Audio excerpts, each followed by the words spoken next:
인사드리겠습니다. 안녕하십니까? 네, 반갑습니다. 밑에 단상이 너무 높네요. 제 키가 원래 이렇게 안 큽니다. 네, 단상이 없으면 답답하고 올라오니까 적응이 안 되고 나중에 이 중간만한 걸로 해주시면 감사하겠습니다. 네. 만나서 반갑습니다. 이제 이사 온 지 한 10일 됐을까요? 청도로 이사 와서 이렇게 우리 또 청도교 식구들과 함께 신앙생활 하게 돼서 너무 기쁘고 감사하고 반갑습니다. 주님 안에서 주의 복음을 위해서 함께 신앙생활을 열심히 함께 했으면 좋겠습니다. 먼저 하나님께 기도드리겠습니다.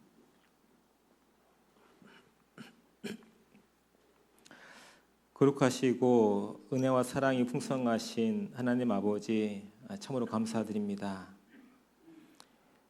저희의 영혼을 예수님의 그 십자가의 보혈의 은혜로 말미암아 구원해 주시고 또 하나님의 나라 천국 갈 수 있는 소망을 가지고 남은 인생을 살아갈 수 있도록 인도하심을 참으로 감사드립니다. 또한 제 삶 속에 은혜 위에 은혜를 더해주셔서 주님께서 함께 하시고 또 주의 복음이 전해지는 주님의 교회 가운데 저희가 살아갈 수 있도록 저희의 인생을 붙잡아 주시고 주님의 교회 가운데 거할 수 있도록 주께서 인도하여 주심을 감사드립니다. 저희들이 세상에서 구별된 삶으로 주님께 영광을 돌리고 또 주의 복음을 전하는 삶으로 주님을 기쁘시게 섬기는 삶을 살 수 있도록 주님께서 도와주시고 함께해 주시옵소서. 오늘 또 주일을 맞이해서 주님께서 사랑하시는 우리 청도교회 형제자매님들 이렇게 한 자리에 모여서 주의 말씀을 듣습니다. 2025년 한 해의 시작을 또 첫 주일을 또 이렇게 말씀 앞에 나올 수 있도록 인도하심을 감사드립니다. 저희들이 올 한 해도 주의 복음을 전하는 삶을 서로 사랑하는 가운데 살아갈 수 있도록 주께서 도와주시옵소서. 또 이 자리에 참석하지 못한 우리 형제자매님들 계시다면 주님께서 그분들의 마음과 발걸음을 주님의 교회 가운데로 또 교제 가운데로 이끌으시고 또 병원 중에 계신 분이 계시다면 주님께서 더욱 그 인생 가운데 또 그 마음에 위로를 베풀어 주셔서 항상 마음에 예수 그리스도 그 십자가 은혜를 생각하고 사실 수 있도록 주께서 도와주옵소서. 오늘 말씀의 시종을 주님께 의지합니다. 저희를 사랑하시는 예수님의 이름으로 기도드렸습니다. 아멘. 성경 골로새서 4장을 보시겠습니다. 골로새서 4장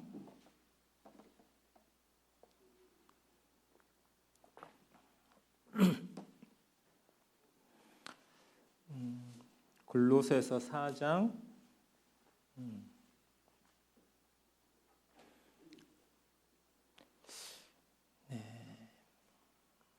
7절부터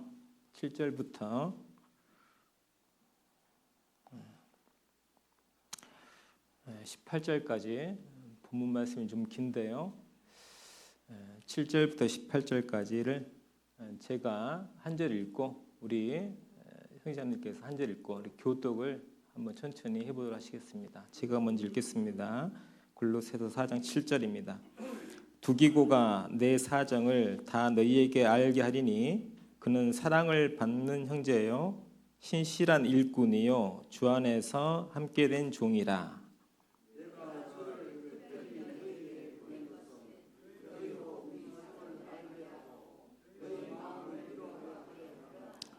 신실하고 사랑을 받는 형제 오네시모를 함께 보내노니 그는 너희에게서 온 사람이라. 저희가 여기 일을 다 너희에게 알게 하리라.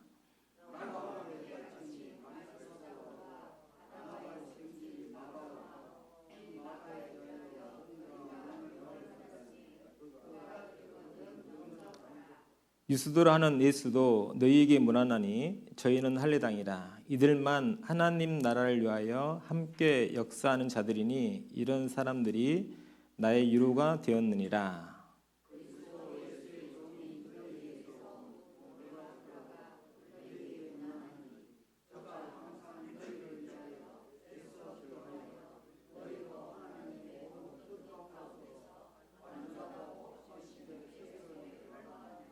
그가 너희와 라오디게아에 있는 자들과 히에라볼리에 있는 자들을 위하여 많이 수고하는 것을 내가 증거하노라.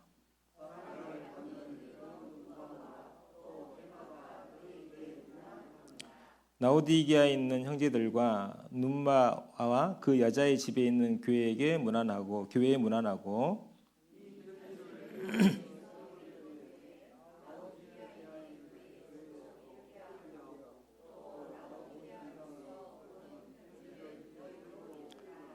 아키포에게 이르기를 주 안에서 받은 직분을 삼가 이루라고 하라. 함께 읽으시죠. 나 바울은 친필로 문안하노니 나의 매인 것을 생각하라. 은혜가 너희에게 있을지어다. 예. 좀 긴 구절을 읽었는데요. 오늘의 이제 말씀 제목은 골로새서 4장 11절에 보시면 중반절에 이들만 하나님 나라를 위하여 함께 역사하는 자들이니 이런 사람들이 나의 유로가 되었느니라. 그래서 오늘 말씀 제목이요, 나의 유로가 되었느니라 라는 제목입니다. 제가 이제 청도 온 지 한 10일 됐는데 오기 전에 잠깐 소감을 말씀드리겠습니다. 오기 전에 이제 청도교회 이제 이렇게 그 사이트 들어가서 이게 쭉 사진을 보잖아요, 그렇죠? 사진을 쭉 봤습니다. 처음부터 봤는데 그 뭐죠 시장 2층에 있던 뭐 거기서 시작해가지고 또 교회당 건축되는 쭉 보면서 사진 2장이 이제 눈에 들어왔어요. 한 장은 이 교회당 건축할 때 구역 모임을 저녁에 하시고 그러니까 이 짓고 있는 교회당에서 구역 모임 하시고 그리고 야간에 이제 봉사하시는 그 사진을 봤거든요.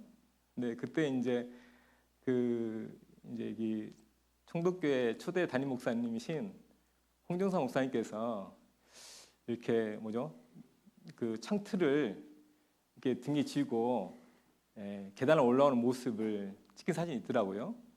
근데 그 눈빛이 정말 간절하고 비장하시더라고요. 그래서 눈만 감으면 한동안 그 생각이 났어요. 그래서 참 마음이 애리고 아파왔는데 참 그 모습을 봤고, 또 한 장은 이제 여기 잔디가 푸르르잖아요. 아니요, 지금은 황금빛이죠. 겨울인데 그때 이제 잔디를 이렇게 심으시는 그 모습 봤거든요. 근데 그때는 잔디를 이렇게 듬성듬성 심었잖아요. 이렇게 보니까 한 줄로 심으시고 나머지는 이제 다 흙밭이지 않습니까? 그 사진을 봤는데 청도에 와서 보니까요, 그 듬성듬성 심어진 잔디가 이제는 흙이 안 보이도록 꽉 찬 그 모습을 봤거든요. 그 모습을 봤습니다. 그런데 이제 그러면서 든 생각이 지금 옆에 보시면 무슨 자리가 많아요? 그렇죠, 빈자리가 많아요. 우리가 하나의 잔디라면 그전처럼 잔디는 10여 년 전에 심겨져서 지금 흙이 안 보일 정도로 꽉 찼는데 우리 청도교회 식구들의 자리는 아직도 빈자리가 많다. 그래서 그런 이제 아쉬움도 있었습니다. 그래서 생각하기를 우리 잔디밭의 잔디처럼 이 대강당의 자리가 정말 이제 꽉 찼으면 좋겠다. 그런 하나님께 기도와 또 소원이 생겼습니다. 그래서 저희들도 교회당은 그렇게 이제 정말 몇 분 안 되신 분들이 힘들게 정말 많은 희생과 봉사와 또 눈물 통해서 지어졌고, 그래서 이렇게 훌륭한 교회당을 세우셨고, 이제는 우리가 함께 교회를 세워 나갔으면 합니다. 교회당을 세웠잖아요. 그럼 이제 이 교회를 세워야죠. 그러면 이제 그래서 저희들이 한 분 한 분 이제 교회를 위해서 내가 살아야 되겠다. 그래서 이제 오늘 말씀을 이 골로새 4장 11절 중심으로 나의 위로가 되었느니라 라는 말씀으로 드리고자 합니다. 그 위로라는 사전적 의미는 따뜻한 말이나 행동으로 괴로움을 덜어주거나 슬픔을 달래주는 거예요. 사전적 의미가 따뜻한 말이나 행동으로 이제 정말 힘들고 어려워하는 분들을 이제 달래주고 그 슬픔을 함께 나누는 것이 위로거든요. 그런데 생각을 해보면 모든 사람은 위로가 필요합니다. 그렇죠? 우리는요 위로가 필요해요. 모든 사람은. 그런데 그 위로를 해주시는 분 누구시냐면 하나님이십니다. 하나님. 그래서 고린도후서 1장 3절에 하나님을 모든 위로의 하나님이다라고 말씀하셔요. 모든 위로의 하나님이시다. 그래서 저희들이 삶을 살아갈 때 왜 위로가 필요할까? 저희들은 연약하고 개인적인 아픔과 어려움 있잖아요. 그러니까 위로가 필요한 거죠. 누군가가 내 그 아픔과 어려움을 이해해주고 또 함께 그 사정을 알아주고 그리고 이제 말이나 행동으로 그 어려움을 함께 이제 덜어주고 그러면 이제 위로를 받으면 힘이 생기죠. 그런데 그 위로의 원천은 하나님이시거든요. 그래서 하나님께 위로를 받는 것이 그 아픔과 슬픔을 이길 수 있는 힘이 되는 겁니다. 그런데 우리는 하나님의 위로를 이미 받았습니다. 하나님이 가장 큰 위로를 받았어요. 그게 뭐냐면 하나님께서 예수 그리스도를 보내주셔가지고 우리의 그 지옥 갈 수밖에 없는 슬픈 인생이지 않습니까? 그런 아픈 인생을 예수님의 그 십자가의 보혈로 다 해결해 주신 거예요. 깨끗하게 해주신 그 위로를 우리는 이미 다 받았어요.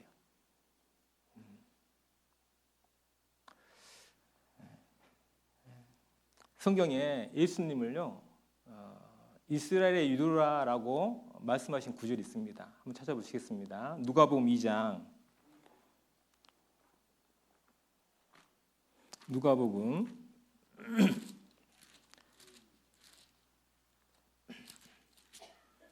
2장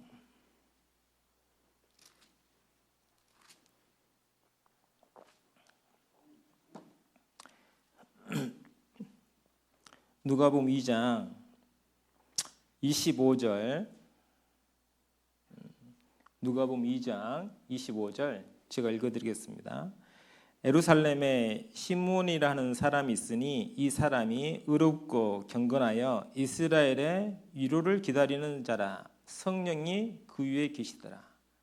26절에 저가 주의 그리스도를 보기 전에 죽지 아니하리라 하는 성령의 지시를 받았더니 성령의 감동으로 성전에 들어가매 마침 부모가 율법의 전례대로 행하려고자 하여 그 아기 예수를 데리고 오는지라. 시므온이 아기를 안고 하나님을 찬송해 가로되 주제여 이제는 말씀하신 대로 종을 평안히 놓아 주시는도다. 내 눈이 주의 구원을 보았사오니 이는 만민 앞에 예비하신 것이요 이방을 비추는 빛이요 주의 백성 이스라엘의 영광이니이다. 하나님께서 성령을 통해서 시므온에게 이스라엘 위로를 기다리는 시므온에게 예수 그리스도를 보여주셨습니다. 아기 예수를. 그리고 너는 예수님을 보기 전에는 절대 죽지 않는다 라는 약속을 해주셨어요. 그 위로가 이제 시므온이 주의 구원이다. 만민 앞에 예비하신 것이요 이방을 비추는 빛이다 라고 이제 말씀하고 계십니다.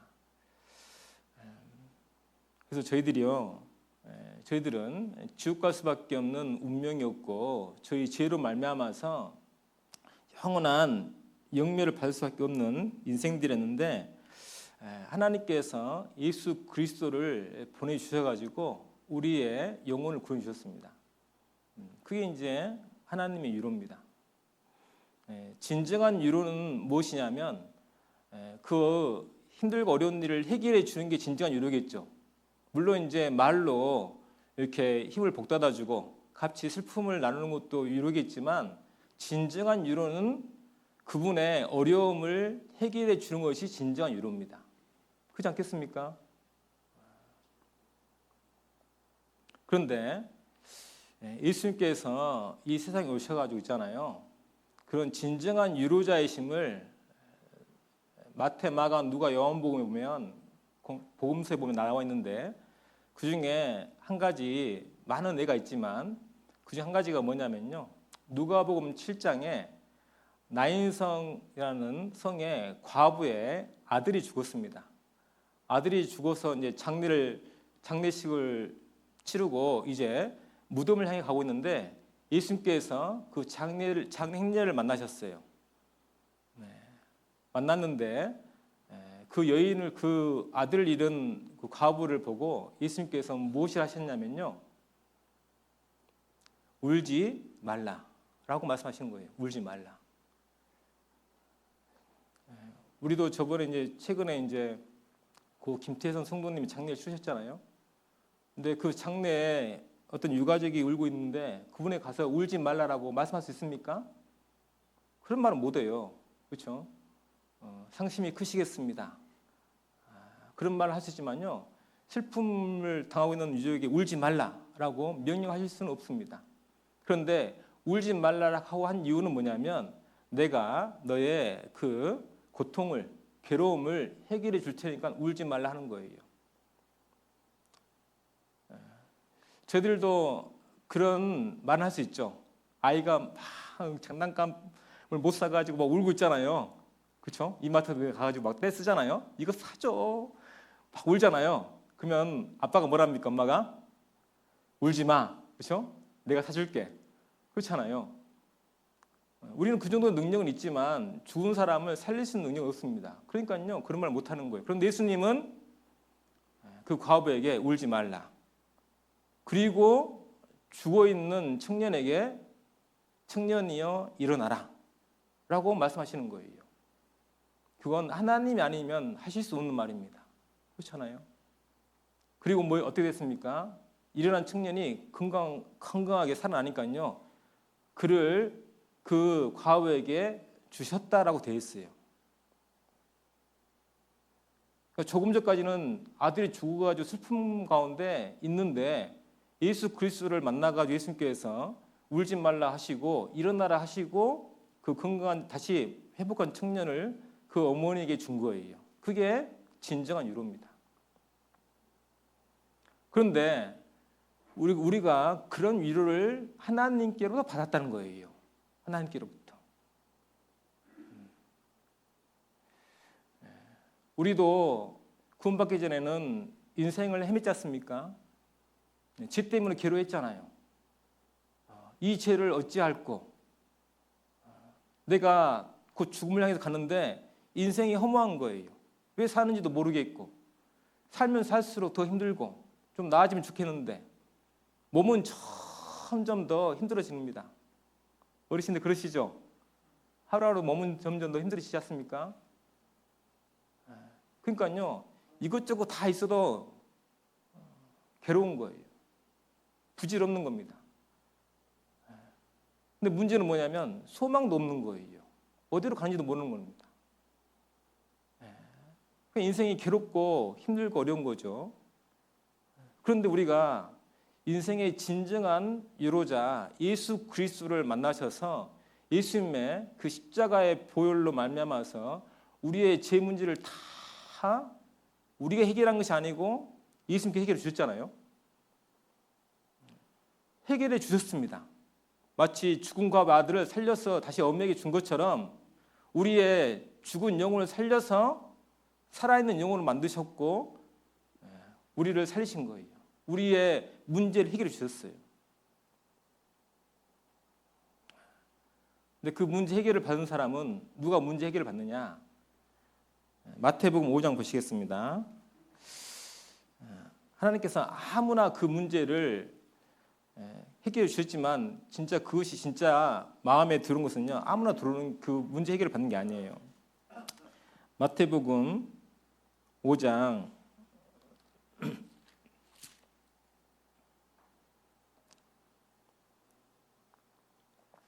4절, 마태복음 5장 4절 함께 읽어보시겠습니다. 애통하는 자는 복이 있나니 저희가 위로를 받을 것이며.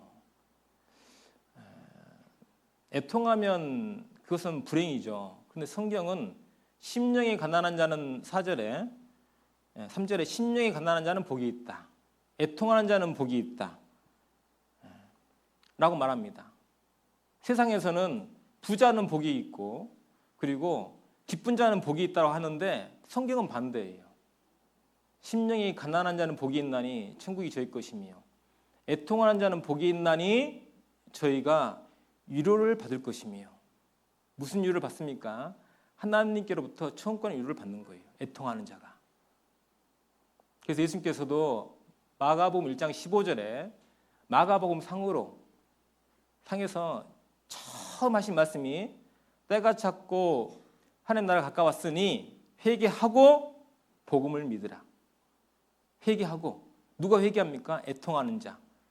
자기의 죄로 말미암아 나는 인생을 살아오면서 그저 착하고 좀 더 나았고 자식들 키우느라고 고생하며 살아와서 나는 그렇게 큰 죄인 아니다, 나같이 산 사람이 있으면 나와보라고 라고 했는데 성경을 통해서 보니까요, 내가 어찌할 수 없는 지옥 갈 수밖에 없는 죄인인 거예요.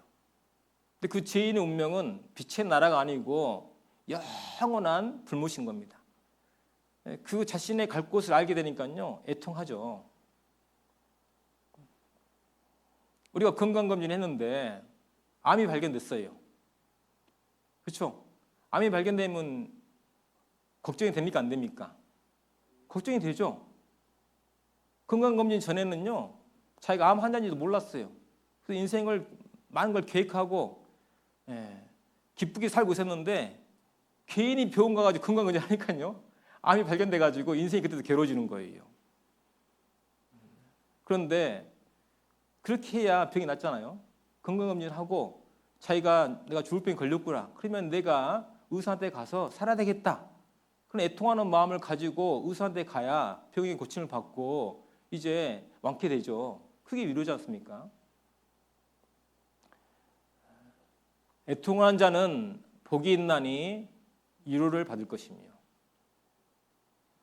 시편 34편 18절에서도 여호와는 마음이 상한 자에 가까이 하시고 중심에 통회하는 자를 구원하시는도다 약속하셨습니다. 그래서 누가 구원받냐면요, 애통하는 자. 자기의 인생이 괜찮은 인생인 줄 알았는데 하나님 말씀 배워보니까요, 내 인생이 죽으면 바로 지옥 가는 그런 죄의 인생이었구나, 그것을 마음에 받아들이고 하나님 앞에 애통하는 그 사람이 하나님께로부터 천국 가는 위로를 받을 수 있는 겁니다. 그래서 회개하고 복음을 믿으라예요. 회개하지 않는 믿음은 천국 가지 못하는 믿음입니다. 헛된 믿음이죠. 죽은 믿음이죠.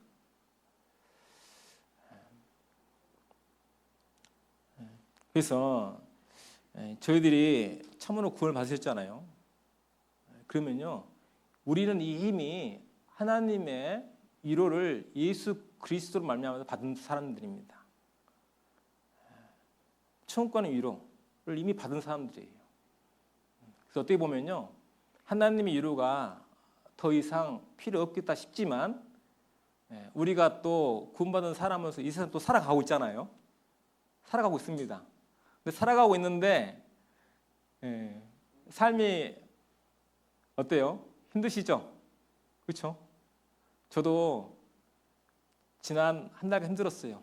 기침 때문에. 기침하고 몇 년이 떨어지니까요, 아프고 힘든 거예요. 구원을 받고 살아가고 있지만. 그리고 추운 인제에서 여기까지 또 이사 오려니까요, 신난한 거예요. 스산한 겨울에 그것도 그렇잖아요. 이사는 힘듭니다. 그래요. 그래서 그런 이제 개인적인 어려움이 다 있죠. 구원 받았지만. 그런데 그래서 우리는 하나님의 위로가 계속 필요한 겁니다. 은혜 위에 은혜고 사랑은 계속 돼야 되고 우리는 하나님의 위로를 계속 받으시며 사셔야 돼요. 그래야 힘을 내서 신앙생활을 해 나가실 수 있는 겁니다. 그러면 하나님은 무엇으로 우리를 위로하시는가? 하나님이 내가 지금 이렇게 힘들고 어려운데 나를 무엇으로 위로하시지? 그게 두 가지가 있는데요. 하나는 하나님의 말씀입니다. 성경 시편 119편 보시겠습니다. 시편 119편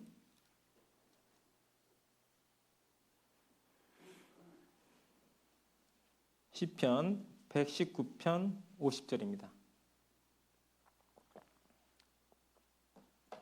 시편 119편 50절. 이 말씀도 함께 읽어보시겠습니다. 이 말씀은 나의 곤란 중에 위로라. 주의 말씀이 나를 살리셨음이니라. 이 말씀은 나의 곤란 중에 위로라. 주의 말씀이 나를 살리셨다.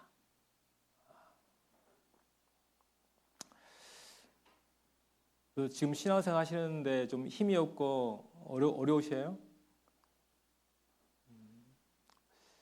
그런 분이 계시다면 내 삶을 한번 돌아보시면 좋겠습니다. 내 힘들고 어려운 그곳에 집중하는 것이 아니고 내가 말씀에 더 이렇게 말씀을 더 의지하고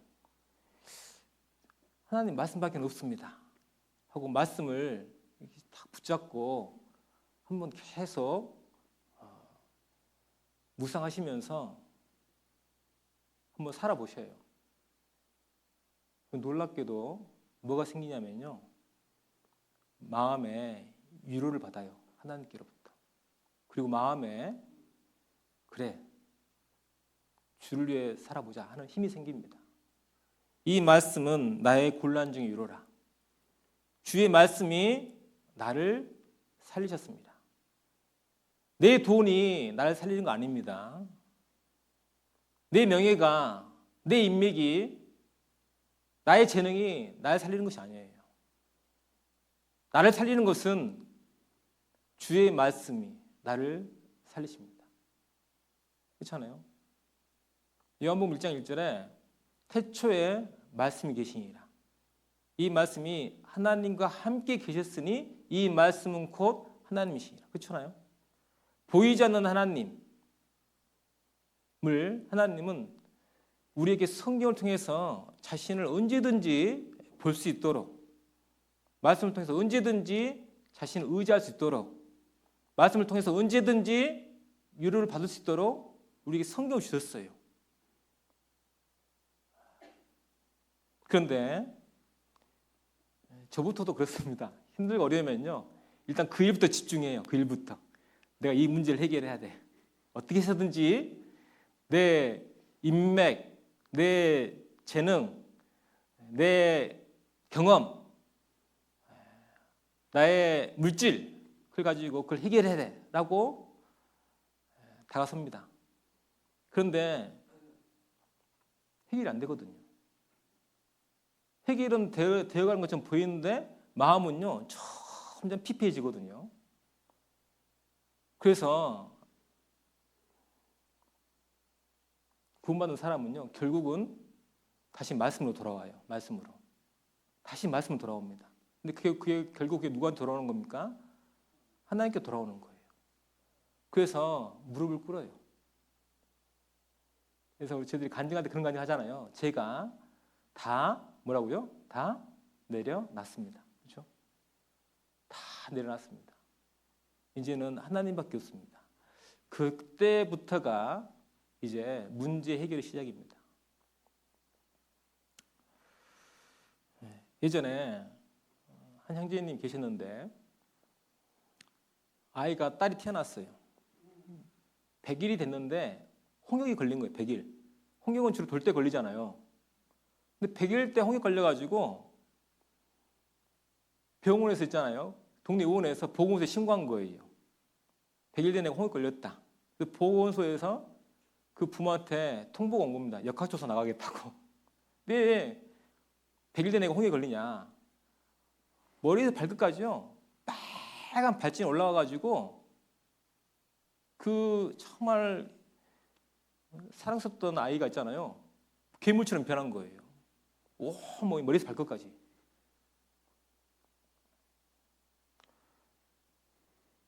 근데 그 부모가 해줄 수 있는 것은요, 아무것도 없어요. 그렇죠? 그저 뭐죠? 그네 있죠, 그네. 그렇죠? 그 신생아 넣는 그네 있잖아요. 그거만 밀고 있는 거예요. 아무도 해주는 게 없습니다.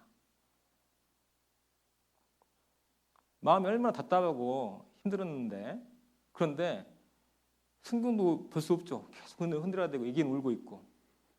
근데 그때 마침 교회 달력 있잖아요. 교회 달력이 딱 걸려 있었던 거예요. 교회 달력에 있는 말씀을 계속 그만 보고 있는 거예요. 뭐 할 수 있는 게 없으니까. 그 교회 달력에 무슨 말씀이 있었냐면요. 빌립보서 4장 6절 7절 말씀이 그 달력에 적혀 있었습니다. 한번 보실까요? 빌립보서 4장.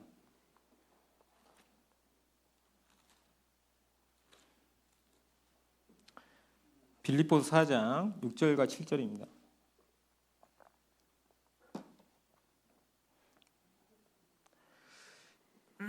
빌립보서 4장 6절과 7절 말씀 제가 읽어드리겠습니다. 아무것도 염려하지 말고 오직 모든 일에 기도와 간구로 너희 구할 것을 감사함으로 하나님께 아뢰라. 그리하면 모든 지각이 뛰어난 하나님의 평강이 그리스도 예수 안에서 너희 마음과 생각을 지키시리라. 이 말씀이 딱 적혀 있었던 거예요. 할 수 있는 것이 아무것도 없습니다. 그러니까 계속 손은 울고 있는 아이 그네 계속 밀고 있고 눈은요 계속 달리만 보고 있는 거예요. 그런데 그 형제님이 그 말씀 속에서 그렇게 힘들고 어려웠던 마음이 딱 풀리고 마음의 위로를 받은 거예요. 아무것도 염려하지 말고 오직 모든 일에 기도와 간구로 너희 구할 것을 원망함이에요? 감사함이에요? 감사함이라는 게 아니라 그 말 딱 보고 그래 내가 지금 내 100일 된 사랑하는 딸이 이렇게 홍역을 앓고 힘들어하고 있는데 그러면 이 딸을 보고서 뭘 감사해야 되지? 그걸 생각했다는 거예요.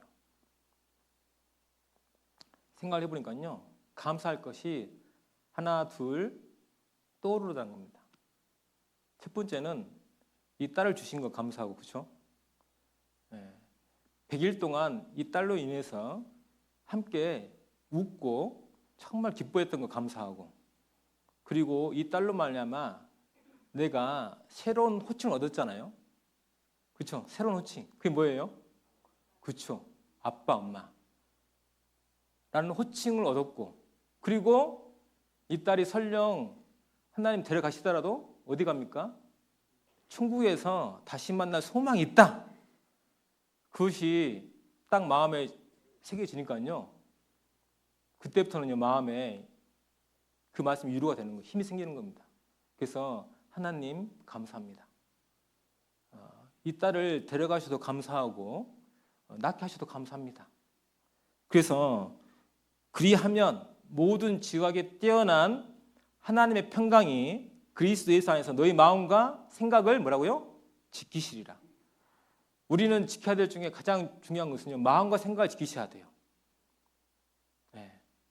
어떤 분은 돈을 지키고 건강을 지키고 명예를 지키고 인맥을 지키고 자신의 직장을 지키시는데 그거 다 지켜도 마음과 생각을 지키지 못하면 다 무너지는 겁니다.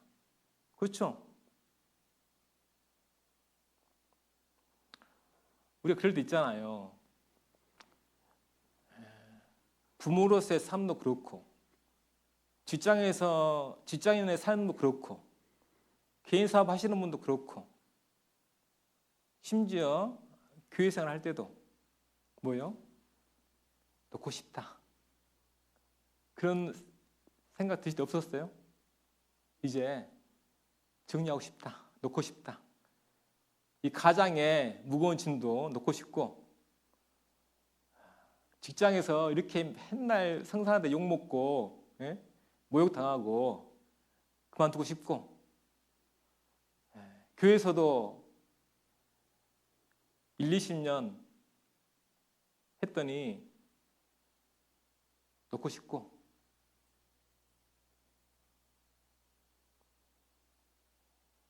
그럴 때 있잖아요. 그게 이제 마음과 생각을 그때 지키셔야 돼요. 그걸 놔버리면요, 모든 것이 다 무너집니다. 가정도, 직장도, 신앙도 다 무너지는 거예요. 그래서 눈에 보이는 것보다 눈에 보이지 않는 것이 더 소중합니다. 마음과 생각을 지키시리라. 마음과 생각이 딱 말씀을 지켜지잖아요. 그러면 상황은 변해도 그만, 안 변해도 그만이에요. 그렇죠? 그 경험해 보셨죠? 네. 상황이 좋아져도 좋고 안 좋아져도 아무 문제가 안 됩니다. 왜요? 이미 마음과 생각으로 지켜졌고, 그리고 하나님의 말씀으로 이미 위로를 받았기 때문에 아쉬움과 서운함과 미련 남아있지만 그것이 큰 인생의 문제가 안 되는 거예요. 그래서 그 형제가 그렇게 간증했어요. 빌립보서 4장 6절과 7절 말씀이 저에게 큰 위로가 됐습니다.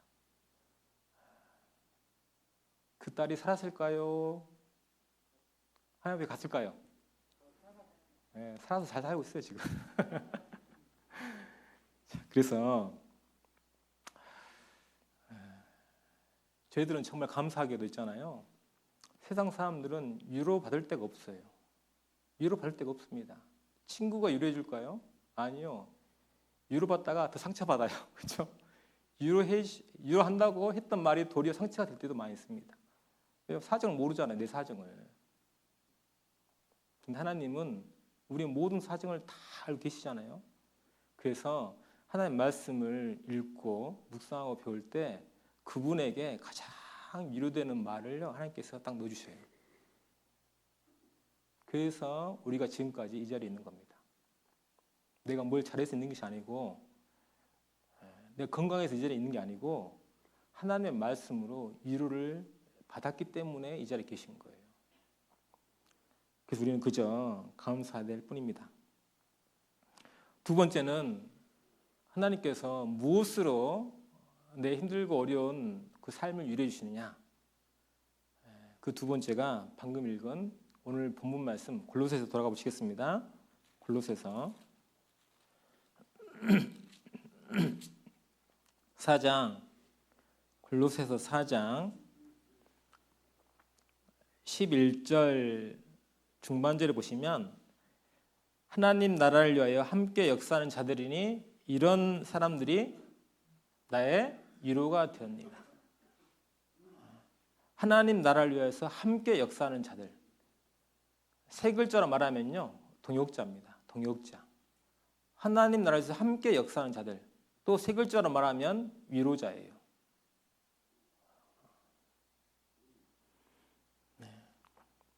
신앙의 길은 결코 쉽지 않은 길입니다. 좁은 문 통과하면 넓은 길 나올 줄 알았는데 좁은 길 통과하면요, 통과한 이후에 그 길이 협착하고 좁아요. 그래서 찾는 사람이 적습니다. 어떤 분은 나 구원 받았습니다 라고 말은 하지만 신앙의 길은 걷지 않는 분들이 계셔요. 그렇죠? 좁은 문 통과하지 않은 거거든요. 정말 좁은 문 통과해서 구원을 받았다면요, 길이 비록 협착하고 힘들지만 그 길을 걸어갑니다. 그런데 혼자 걷는 게 아니잖아요. 함께 걷는 거죠. 함께. 지금 골로새서는 사도 바울이 쓴 성경인데 지금 로마 감옥 가운데 있잖아요. 감옥 가운데서 보낸 편지거든요. 골로새서에. 그 사도 바울의 신앙의 길이 쉬웠겠습니까? 아시겠지만 사도행전 읽어보면요, 고난의 길이죠. 그런데 사도 바울 혼자서 그 신앙의 길, 복음의 길을 걸어간 것이 아니고 옆에서 도와주는 동역자들이 많이 있었어요. 그래서 로마서 16장에도 그리고 이 골로새서 4장에도 그 동역자들 이야기하고 있는데 하나님의 나라를 위해서 함께 역사하는 자들, 그들이 나의 위로가 되었다라고 말합니다. 그래서 이렇게 신앙생활 하다 보면요, 하나님께서 주변에 많은 동역자하고 위로자를 보내주셔요. 근데 그분들이 누구냐면요, 지금 옆에 계신 분들이에요. 그렇죠? 옆에 계신 분들. 옆에 계신 분 보면 위로가 돼요. 확 올라와요? 위로가 되죠. 위로가 되는 거예요. 아, 혼자가 아니구나. 세상 나가면 나 혼자예요. 그러니까 세상 사람들이 세상 말로 떼거지로 나를 막 욕하고 손가락질 하는데 교회 오면요 위로자예요. 그렇죠? 동역자인 겁니다. 그런 분들이 많으니까요 저희들이 함께 이렇게 신앙생활 하시는 거예요. 세상에 독불장군 없습니다. 사도 바울도 독불장군 아니었어요. 사도 바울을 도와주는 많은 그런 위로자가 있었습니다.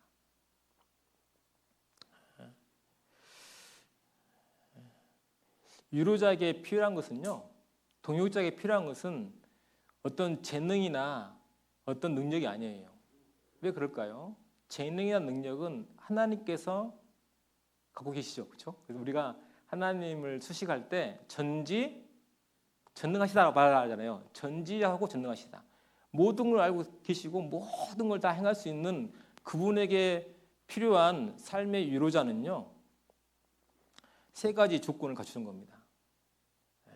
그것을 방금 골로새서 4장 7절에 보시면 7절에 두기고를 이제 소개하면서 두기고가 내 사정을 다 너희에게 알게 하리니 그는 사랑을 받는 형제요 신실한 일꾼이요 주 안에서 뭐라고요? 함께 된 종이라.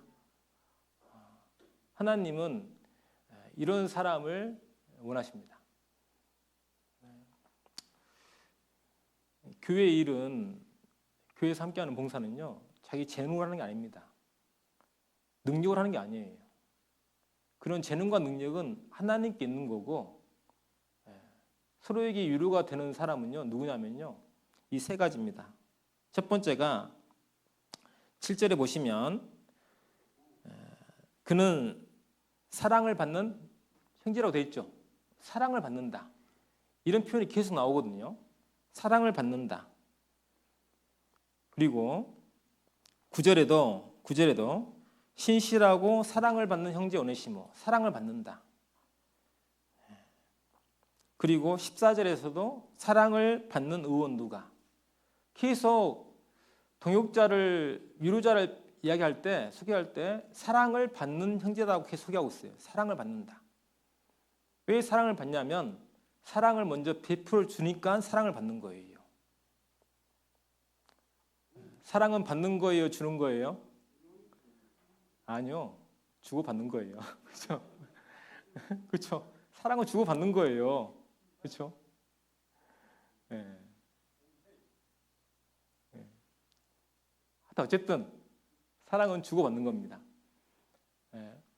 그 두기고도 오네시모도 의원 누가도 왜 사랑을 받았냐면요, 사랑을 줬으니까, 주니까 받는 거예요.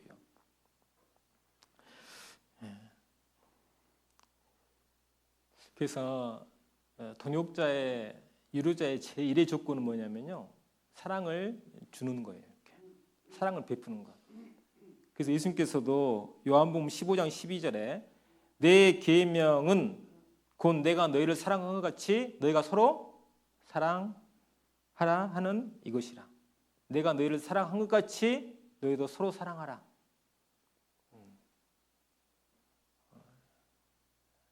다른 무엇보다도 필요한 건요, 서로 사랑하는 게 필요합니다. 서로 사랑하는 거.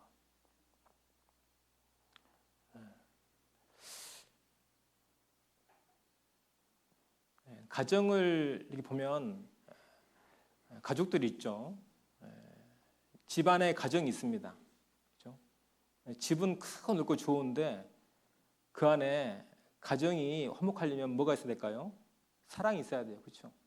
사랑이 없으면 가정은 깨져버려요. 그리고 집은 차가워집니다. 그렇잖아요. 교회도 마찬가지죠. 교회도 이렇게 서로 사랑하는 것이 필요해요. 서로 사랑하라. 성경은 계속 그것을 말씀하고 계십니다. 데살로니가 후서를 보시겠습니다. 데살로니가 후서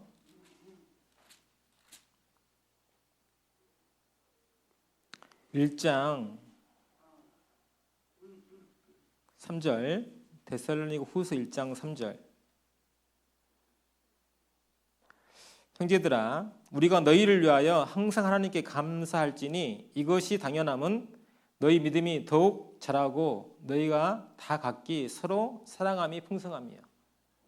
믿음이 자라고 너희가 다 각기 서로 사랑한다. 여기가 없죠. 다.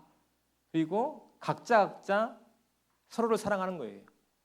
근데 사랑이 풍성해지려면 믿음이 자라야 됩니다. 믿음이 자라려면 말씀을 의지해야 하셔야 되죠. 그렇죠?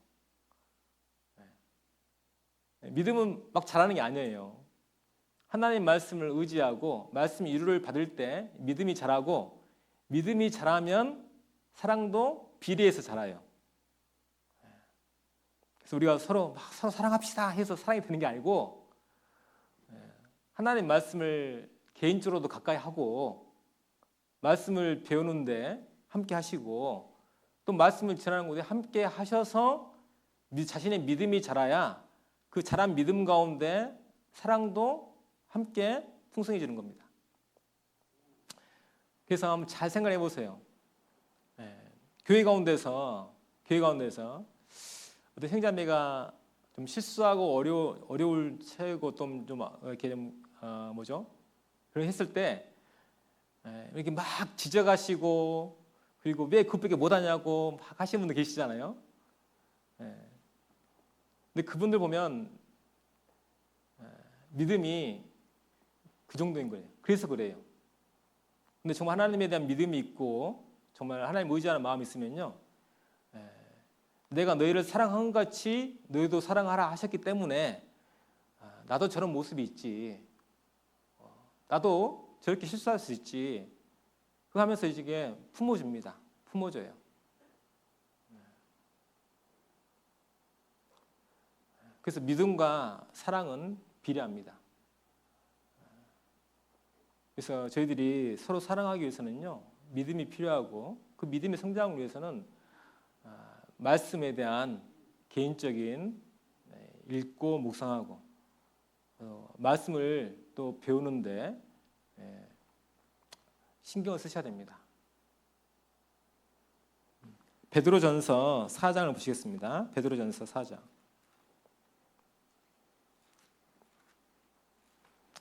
베드로전서 4장.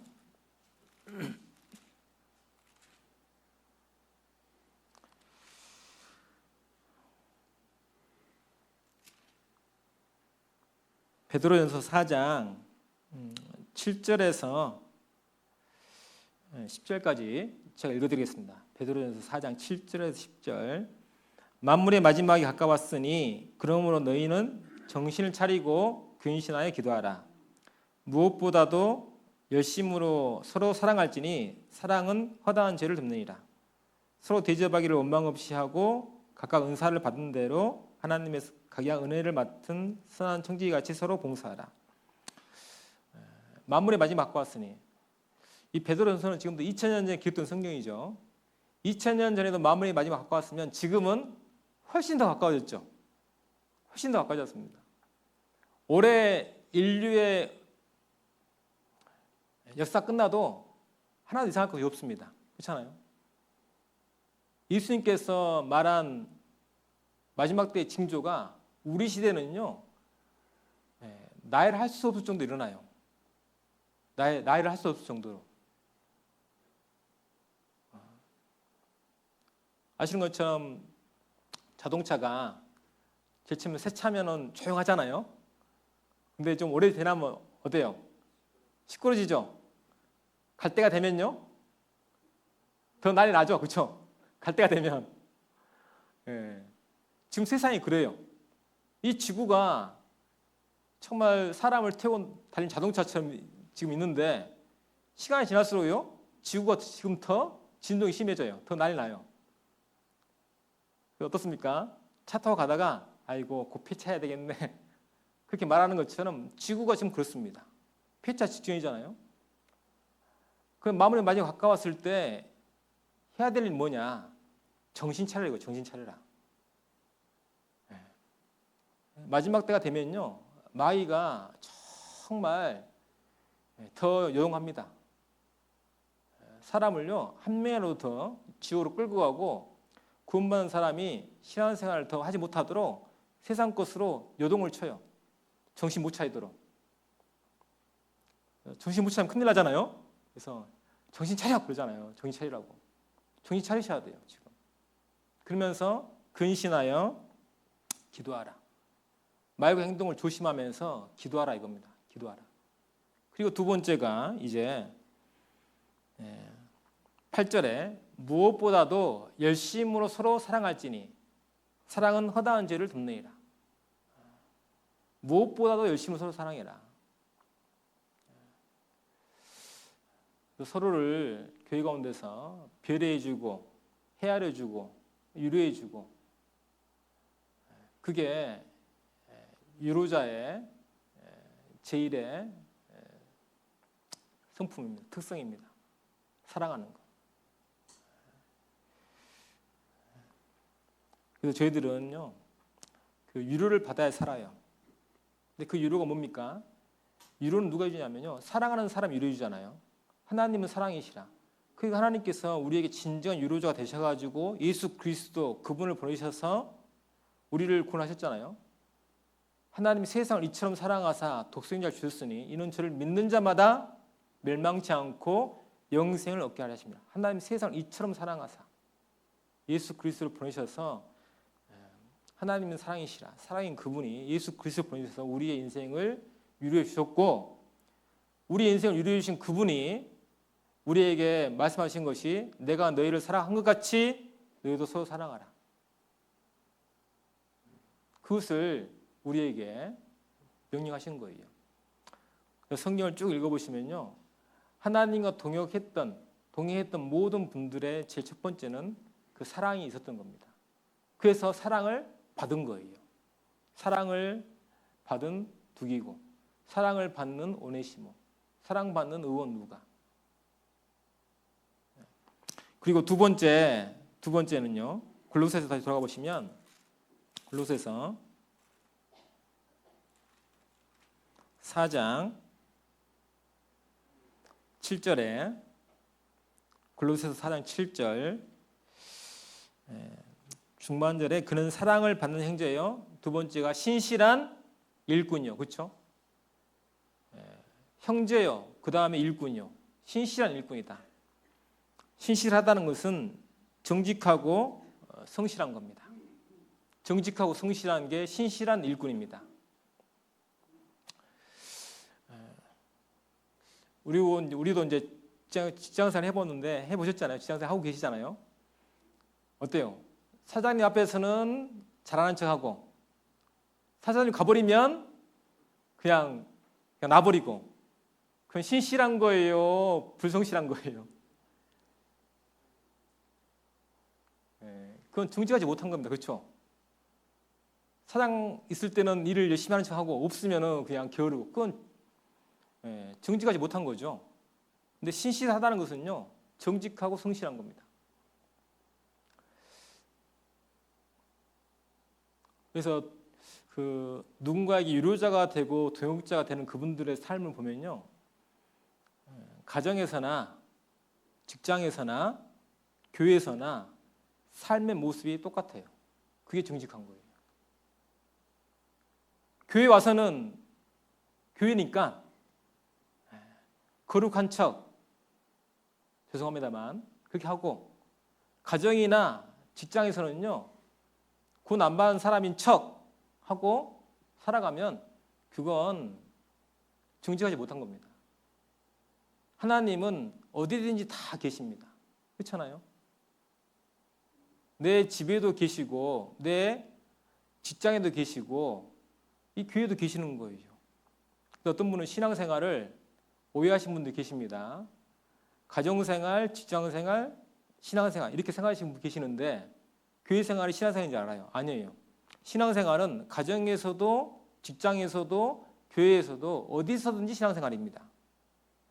그렇잖아요? 신앙이 뭡니까? 믿을 신자에 발을 앙자잖아요. 발을 앙자.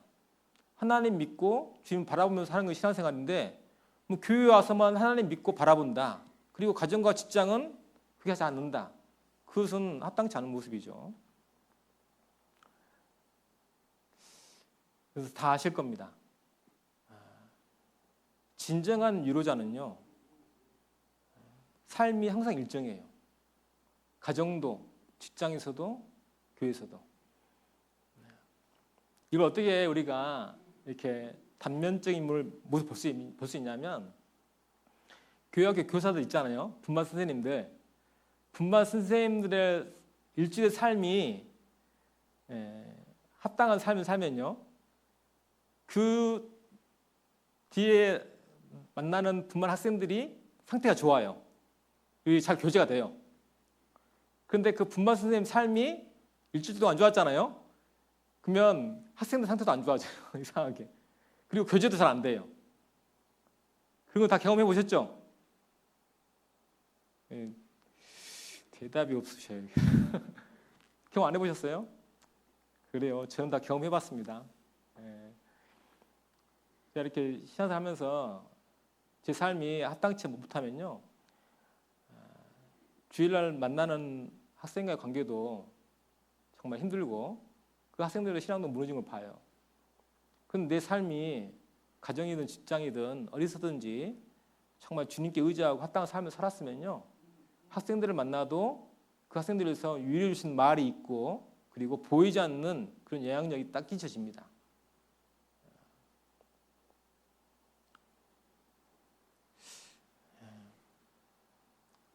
저희들에게 필요한 것은요, 신실한 일꾼이 필요합니다. 정직하고 성실한 것. 능력이 있는 게 중요한 게 아니에요. 고린도전서 4장을 보시겠습니다. 고린도전서 4장. 고린도전서 4장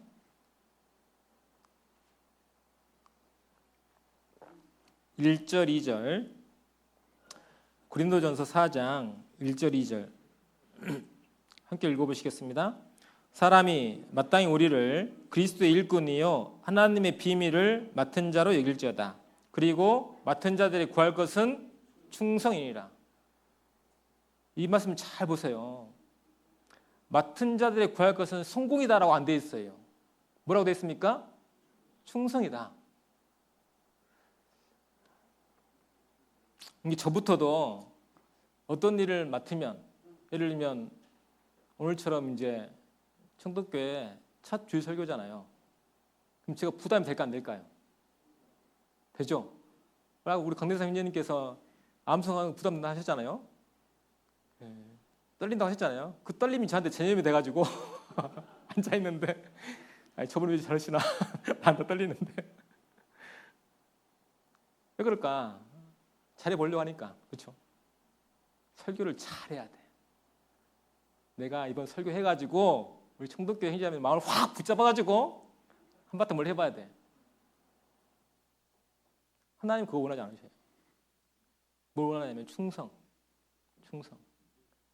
너 분량 있잖아. 너 분량만큼 하는 거야.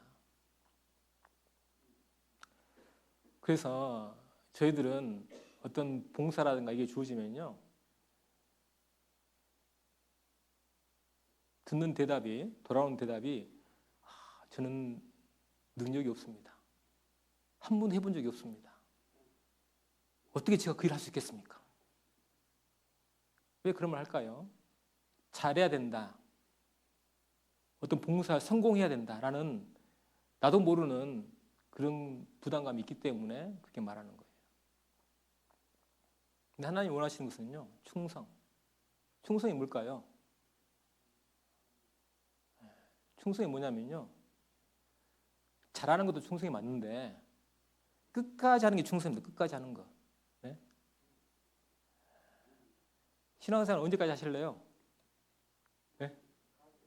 그렇죠. 갈 때까지 하는 게 그게 충성하는 거예요. 끝까지 하는 게 충성입니다. 구원받고 나서 5년, 10년, 20년, 30년 잘 살아왔어요. 그런데 인생의 마지막에 딱 돌아서는 거예요. 아이고, 나 이제 못하겠다. 아까 말씀드린 것처럼 이제 놓고 싶다. 딱 놔버리잖아요. 그것은 충성치 않는 겁니다.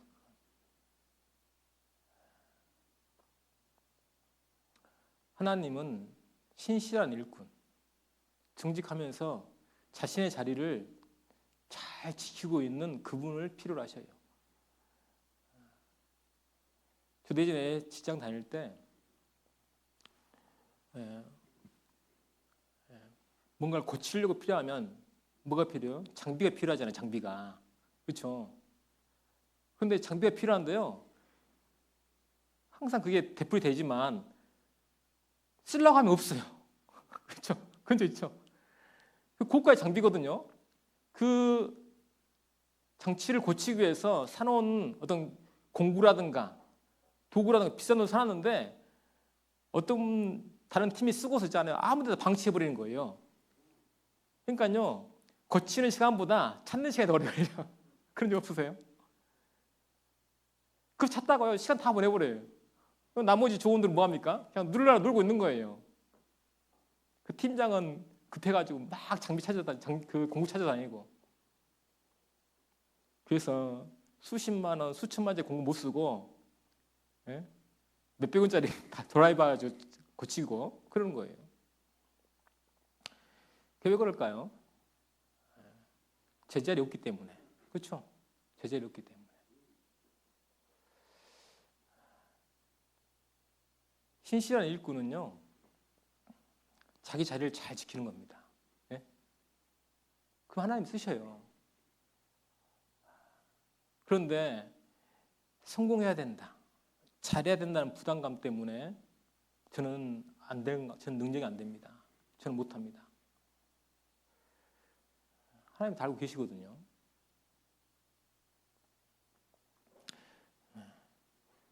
그래서 저희들에게 중요한 것은요, 끝까지 하는 겁니다. 끝까지 하는 거. 구원받고 총독교회 가운데서 내 신앙의 틀을 잡았으면요, 주님 오실 때까지 끝까지 하는 거예요. 그게 충성되는 겁니다. 하나님은 그 사람을 쓰셔요. 아무리 능력이 있고 재능이 있고 뭐가 있다 하더라도 떠난 사람 어떻게 쓰겠습니까? 하나님께서 교회 가운데. 말씀드렸잖아요. 아무리 비싼 공구도 그 자리에 없으면 못 씁니다. 자리를 지키고 있는 공구를 쓰지. 그 공구가 싸고 그리고 가치가 없다 하더라도 그걸 씁니다. 그래서 그게 귀중한 거예요. 그게 자리를 지키고 따라 없는 그런 비싼 공구보다도 가치는 없고 싼 거지만 그 자리를 지키고 있는 그게 귀한 겁니다. 그래서 동역자, 위로자는요, 그런 사람이 위로자가 되는 거예요. 뭐 저도 그렇지만 우리 서로 큰 능력이 없잖아요. 그렇죠? 그런데 아까 말씀드렸죠. 내 옆에 있는 사람이 나의 위로자라고. 왜 그럴까요? 그 자리를 지키고 있기 때문에 그러는 거예요. 우리가 어디 모임을 갔는데 몇 명 없어요. 그러면 힘이 빠지죠. 그렇죠? 구역 모임 조음이 갔는데 한 두세 명 앉아야 힘이 빠지잖아요. 근데 힘이 빠지는데 막 형제자매들 몰려오셔요. 그러면 뭐가 생깁니까? 힘이 생기죠. 기쁘고 즐겁잖아요. 그럼 그분들이 나의 위로자가 되는 거예요. 그렇지 않습니까? 뭔가 특별히 하는 게 아닙니다. 자리를 지키고 있을 때 주께서 그분을 쓰십니다. 세 번째는 골로새서 4장 다시 돌아가 보시겠습니다. 골로새서 4장 7절에 주 안에서 함께 된 종이라. 골로새 4장 7절 주 안에서 함께 된 종이라. 12절에도 그리스도 예수의 종인 너희에게서 온 에바브라. 이 사도들은 자신을 소개할 때 나는 주의 종입니다. 그리스도의 종입니다. 라고 자신을 소개해요. 종은 아시는 것처럼 자신의 뜻대로 삶을 살지 않고 주인의 뜻대로 삶을 살고 주인을 섬기며 삽니다. 그러니까 종은요, 누굴 닮아가냐면 주인 닮아가요. 그거 아셔요? 종은 주인을 닮아갑니다. 직장에서도 어떤 상사를 만나에 따라서 그 상사를 닮아가요. 그렇지 않나요? 상사가 주도 면밀한 사람이면 그 부하 직원도 주도 면밀하게 바뀝니다. 근데 상사가 그냥 설렁설렁해요. 설렁탕 좋아해서 뭔지 모르겠지만 일을 설렁설렁해. 그러면 밑에 직원도 그냥 일을 설렁설렁 배우는 거예요. 그러니까 어떤 상사를 만나느냐가 참 중요하거든요. 직장생활에서는. 근데 우리는요, 그리스도의 종 그리고 주 안에서 함께 된 종, 주님의 종이거든요. 그러니까요, 주님을 닮아가는 거예요. 구원받기 전에 우리는 죄의 종이었고 마귀의 자식이었습니다. 어떤 분은요, 착각하시는데 자기가 자신의 인생의 주인이라고 생각하는 분도 계셔요. 우리는요, 내 인생의 주인공은 맞아요. 근데 주인은 아니에요. 이해하셔요? 내 인생의 주인은 구원받기 전에는 마귀였어요. 구원받은 후에 내 인생의 주인은요, 하나님이십니다. 그런데 구원받기 전이나 구원받은 후에나 내 인생의 주인공은 나예요. 나예요. 내가 만약에 내 인생의 주인이라면 내 마음대로 할 수 있을 거예요. 그렇죠? 그런데 한번 생각해 보세요. 내 마음대로 할 수 있는 게 뭐가 있어요? 돈을 마음대로 벌어요? 월급을 마음대로 받습니까? 그럼 못 하시죠? 그러면요, 출퇴근 시간 내 마음대로 할 수 있어요? 그것도 못 하시죠? 한번 잘 생각해 보세요. 내 마음대로 할 수 있는 것이 없어요. 실질적으로는. 근데 마귀가 계속 꼬드깁니다. 너 인생의 주인은 너야. 그러니까 너 하고 싶은 대로 살아. 다른 사람 눈치 보지 말고 인생 한 번뿐이니까 욜로 인생, you only live once. 인생 한 번뿐이니까 너 하고 싶은 대로 살아. 너 인생의 주인이 너니까. 그런데 하고 싶은 대로 못 살거든요. 못 살지 않습니까? 그게 마귀한테 속는 거예요. 그러면서도 마귀한테 속은 것도 모르고 속은지도 모르고 속는지도 모르고 자기가 마치 자기 인생의 주인인 것처럼 살아가는 겁니다. 속으시면 안 돼요. 한번 내 인생을 돌아보세요. 내가 마음대로 하면서 산 게 뭐가 있었는지. 죄를 마음대로 지었다고요? 아니에요. 그것도 마귀의 유혹에 따라서 넘어가는 삶을 산 것뿐입니다. 성경 로마서 6장 보시겠습니다. 로마서 6장.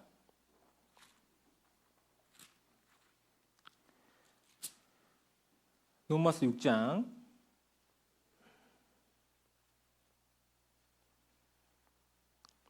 6장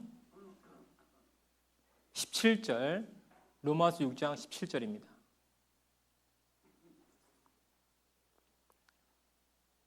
하나님께 감사리로다. 너희가 본래 죄의 종이더니 너희에게 전하여 준 바 교훈의 본을 마음으로 순종하여 죄에게서 해방되어 의에게 종이 되었느니라. 로마서 6장 17절.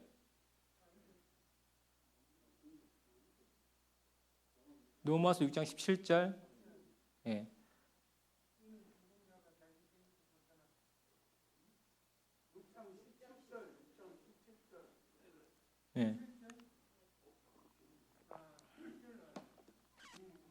죄송합니다. 17절. 17절. 하나님께 감사리로다. 너희가 본래 죄의 종이더니. 우리 본래 죄의 종이었어요. 아셔야 돼요. 내가 내 인생의 주인이 절대 아닙니다. 착각하시면 안 돼요. 우리는 구원받기 전에는요, 죄의 종이었어요. 그런데 구원받은 후에는 22절 함께 읽으시겠습니다. 그러나 이제는 너희가 죄에게서 해방되고 하나님께 종이 되어 거룩함에 이르는 열매를 얻었으니 이 마지막은 영생이라. 예. 죄의 종의 마지막은 21절에 그 마지막이 사망이다. 그러니까요, 우리가 구원 안 받았으면 우리의 마지막은 사망입니다. 마귀한테 속아가지고 내 인생은 내 거야, 내가 주인이야 하며 살다가 있잖아요. 지옥으로 떨어지는 사망이에요. 그런데 우리가 하나님의 종이 되어서 하나님께서 이제 나의 인생의 주인이 되어서 우리의 영혼을 위해 주시고 그리고 복되신 그분께서 우리의 인생을 하나님의 종으로, 그래서 결국은 그 마지막이 뭐라고요? 영생입니다. 그렇죠? 영원한 생명을, 천국을 우리에게 주시는 거예요.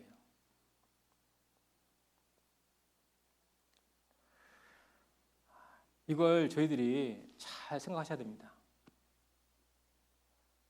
마귀한테 속으시면 절대 안 돼요. 우리 젊은 형제자매 청년분들은 그런 마귀 유혹에 넘어갈 수가 많이 있습니다. 왜 그럴까요? 힘도 있죠. 머리도 있죠. 건강도 있죠. 젊음도 있죠. 그러니까요, 이게 할만하거든요.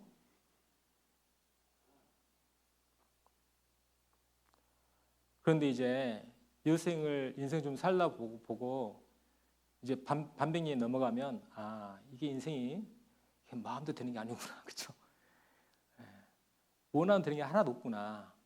그러면서 이제 조금 깨우쳐져요. 이렇게 사는 게 아니구나. 결국은 뭐가 남습니까? 주님 안에서 그저 인생을 사는 것이 맞구나. 그래서 저도 이번에 그 동계 수련회 했지 않습니까? 동계 수련회 하면서요, 정말 감사했어요. 왜냐하면 앉았을 때 찬양하시잖아요. 찬양도 하시고 말씀 듣는데 너무 좋은 거예요. 내가 구원 안 받았으면 지금 이 시간 어디에 있었을까? 그러니까요, 별로 하는 건 없어요. 동교수에 참석해서 하나님 찬양하는 그 찬양 듣고 또 하나님 말씀 듣고 주는 밥 먹고 가라면 가고 오라면 오고 얼마나 좋아요. 그게 너무 좋은 거예요.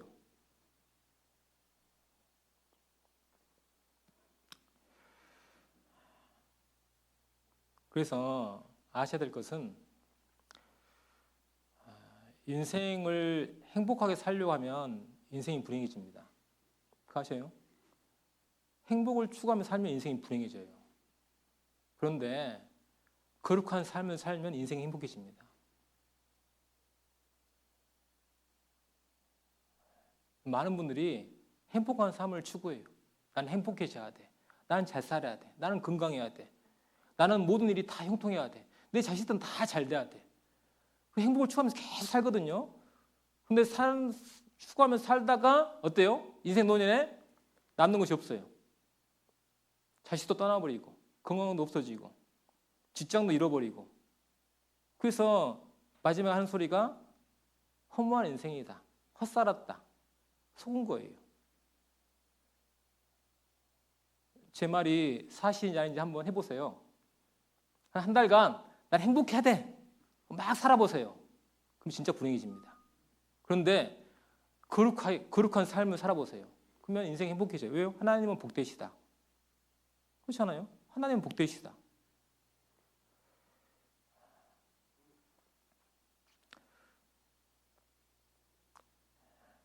그래서 내가 주의 종임을 아셔야 됩니다. 주의 종이다. 그래서 주의 종은요, 주님을 닮아요.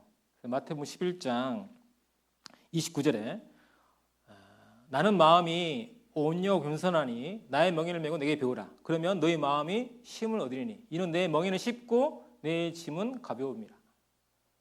나는 마음이 온유하고 겸손하니 나의 멍에를 메고 배우라. 그래서 위로자의 특징은 겸손합니다. 어떤 사람이 힘들고 어려울 때 막 판단하거나 왜 그것밖에 못하고 지적하는 것이 아니라 왜 저런 상황일까? 이해해 주려 하고 그분의 사정을 들어주려 하고 그리고 겸손해요.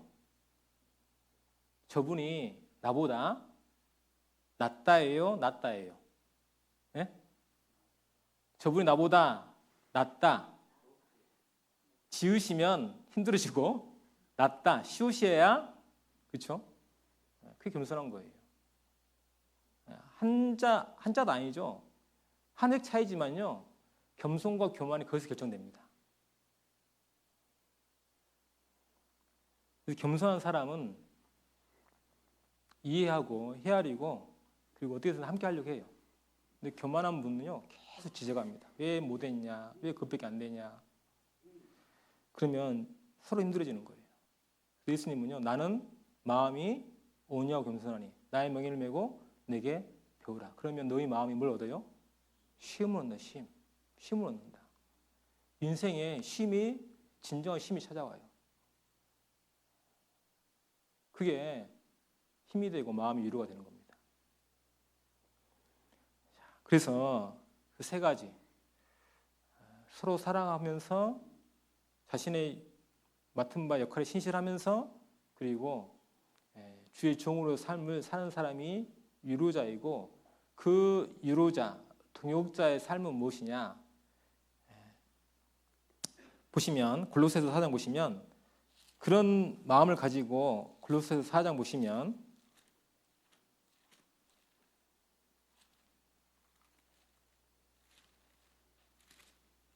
골로새 4장 7절에 두기고가 내 사정을 다 너에게 알게 하리니 8절에 내가 저를 특별히 너에게 보낸 것은 너희로 우리 사정을 알게 하고 너희 마음을 위로하게 하려 함이라.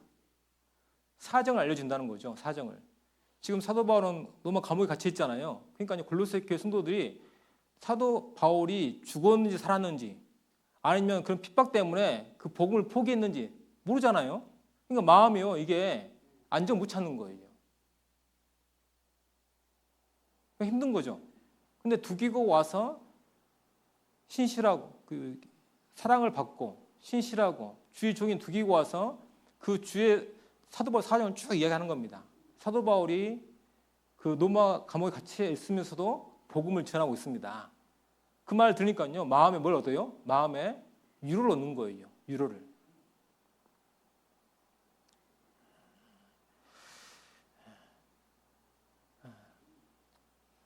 그래서 저희들도 있잖아요. 위로자는요 사정을 잘 알아주는 거예요. 서로의 사정을 알아주고 헤아려주고 이해해주고 그리고 그것을 알려주는 겁니다. 교회 가운데에서도 힘들고 어려운 일이 많이 있잖아요. 근데 그 사정을 누가 잘 알려줍니까? 교회 가운데 있는 분들이 알려주잖아요. 괜찮다고. 이제는 좀 할만하다고.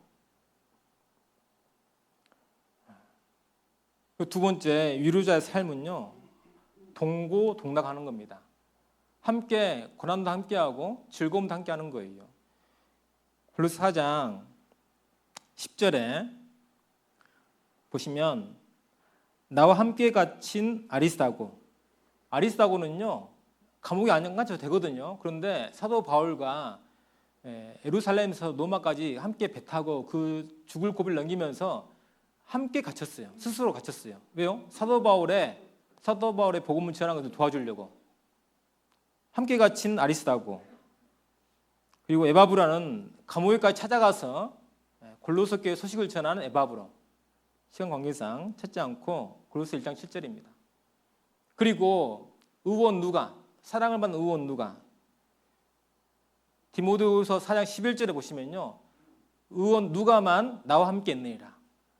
누가는요 끝까지 사도 바울과 함께 했습니다. 이게 동고동락하는 거예요.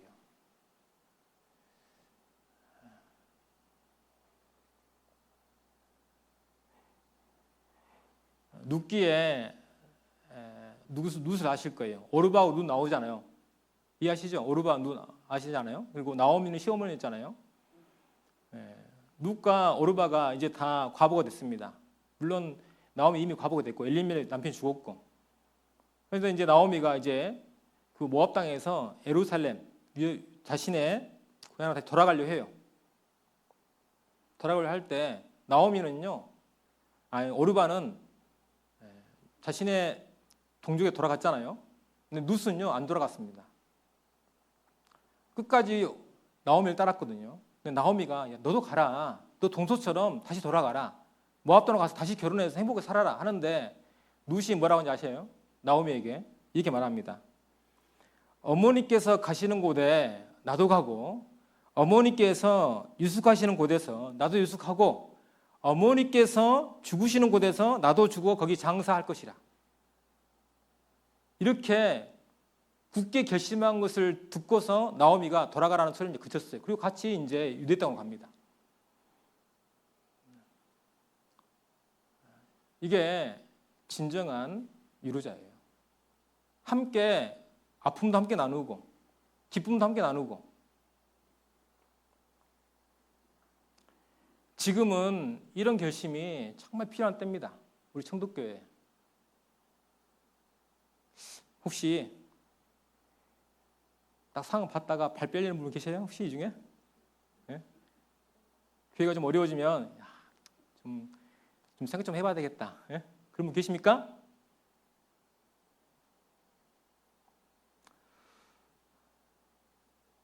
이 룻이 나오미의 유로자였습니다. 어머니께서 가시는 곳에 나도 가고, 어머니께서 주무시는 곳에 나도 자고, 어머니께서 죽으시는 곳에 나도 죽겠습니다. 우리 청독교회 행자님들은요 그런 마음이 있으셔야 돼요. 내가 이 자리에서 내 인생을 끝을 보겠다. 그런 마음이 있으셔야 됩니다. 그 사람이 진정 유로자가 되는 거예요. 그분이 진정한 교회를 위해서 하나님과 함께하는 동역자가 되는 겁니다. 그 룻을 통해서 어떻게 됐습니까? 오벳이 태어났잖아요. 오벳, 그렇죠? 그래서 오벳을 태어나니까요, 뭐랍니까? 룻을 보고 주변 사람이 나오미 당신의 생명의 회복자다. 생명이 회복됐을 뿐만 아니라 엘리멜의 가문이 회복됐어요. 근데 그 가문의 회복을 통해서 누가 태어났습니까? 예수 그리스도 태어나셨잖아요. 다윗이 태어나고 다윗의 후에 예수 그리스도 즉 우리를 구원하신 예수 그리스도 태어나신 거예요. 그 시발점이 누구냐면 룻이에요. 룻, 이방 여인 룻. 저희들도 이 교회 가운데서 함께 성도들과 함께 동고동락하겠다 그런 마음 있잖아요. 그러면 그런 분이 많으면 많을수록 교회가 회복이 됩니다. 회복이 되고 그 가운데서 복음이 전해져서 많은 구원받는 분들이 일어나는 거예요. 그런데 마음이 안 그래요. 내 할 일 내가 할 거고 교회에서는 그냥 참여하는 거예요.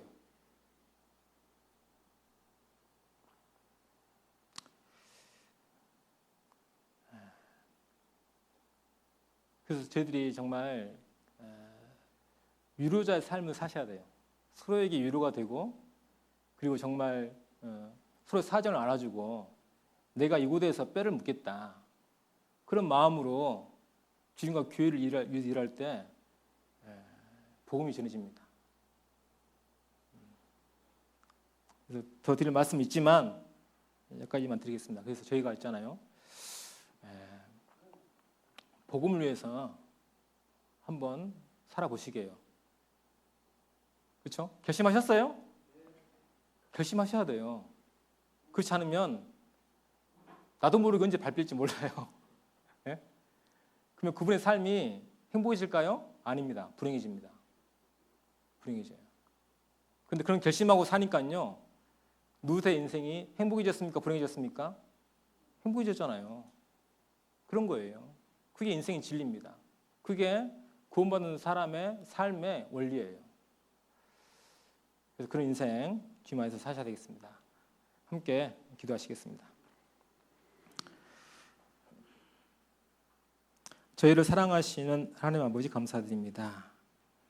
주님께서 저희를 충독교회 가운데로 불러주시고 또 충독교회에서 신앙의 뿌리를 내리고 주님을 향해 자라갈 수 있도록 인도하심 감사드립니다. 주님께서 저희를 이곳에 심으셨으니 주님 오실 때까지 또 내 인생이 끝날 때까지 이곳에서 주의 복음을 위해 살 수 있도록 인도해 주옵소서. 참으로 사도 바울에게 많은 유로자가 있었던 것처럼 주님께서 충독교회 가운데 많은 유로자를 보내주시고 또 많은 유로자가 생겨서 서로 유로하는 가운데 주의 복음을 힘있게 전하고 이 신앙의 길을 달려갈 수 있도록 주님 도와주시옵소서. 저희를 사랑하시는 예수님 이름으로 기도드렸습니다. 아멘. 은혜 찬송 238장, 은혜 찬송 238장 함께 찬양하시겠습니다.